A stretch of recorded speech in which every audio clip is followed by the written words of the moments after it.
নুশরিকা বিরাব্বিনা আহাদা। আল্লাহ রাব্বুল আলামিন বলেন, ও নবী বলেন আপনি, কুল উহিয়া ইলাইয়া আন্নাহু ইসতামা, ও নবী আপনি বলেন আমার উপর ওহী করা হয়েছে, এই ওহী যা আল্লাহ আমার উপর নাযিল করেছে এটা জিনেরা শুনেছে। ইসতামা নাফারুম মিনাল জিন, জিনদের একটা দল। ক্বালু ইন্না সামি'না কুরআনান আজাবা, জিনদের দল রাসূলুল্লাহ সাল্লাল্লাহু আলাইহি ওয়াসাল্লাম ফজরের নামাজের তেলাওয়াত করতেছিলেন। জিনেরা ওই পাশ দিয়ে যাচ্ছিল।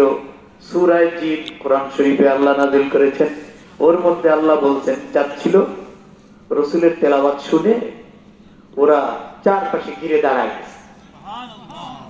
কোন ইন্না সামি'না কুরআনান আজাবা, এই আশ্চর্য একটা তেলাওয়াত শুনে এসেছে। ওরা ওদের দলে গিয়ে বলছে যে আজ পর্যন্ত এমন তেলাওয়াত, এমন বাঁশি, এমন কণ্ঠ, এমন আওয়াজ, এমন মিষ্টি আজ পর্যন্ত এই আওয়াজ আমরা শুনি নাই। জিনরা তো 3000, 3500, 4000 বছর পর্যন্ত হায়াত, এখনো রাসূলুল্লাহ সাহাবী জিন পৃথিবীতে রয়েছে। সুবহানাল্লাহ বলেন। তো এই জিনদের এত হায়াত, তারা ঈসা নবীকে দেখেছে, মুসা নবীকে দেখেছে, দাউদ নবীকে দেখেছে।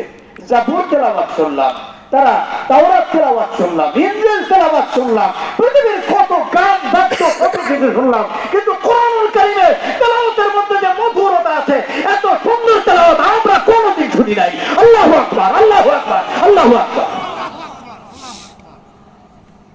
قالوا إنا سمعنا قرآنا عجبا, এক আশ্চর্য তেলাওয়াত শুনেছি, ইয়াহদি ইলার রুশদি ফাআমান্না বিহি। এই কোরআনের একটা বৈশিষ্ট্য আছে, হিদায়াত প্রার্থীকে হিদায়াত প্রদর্শন করে। আমান্না বিহি, ওরা গিয়ে বলছে কোরআনের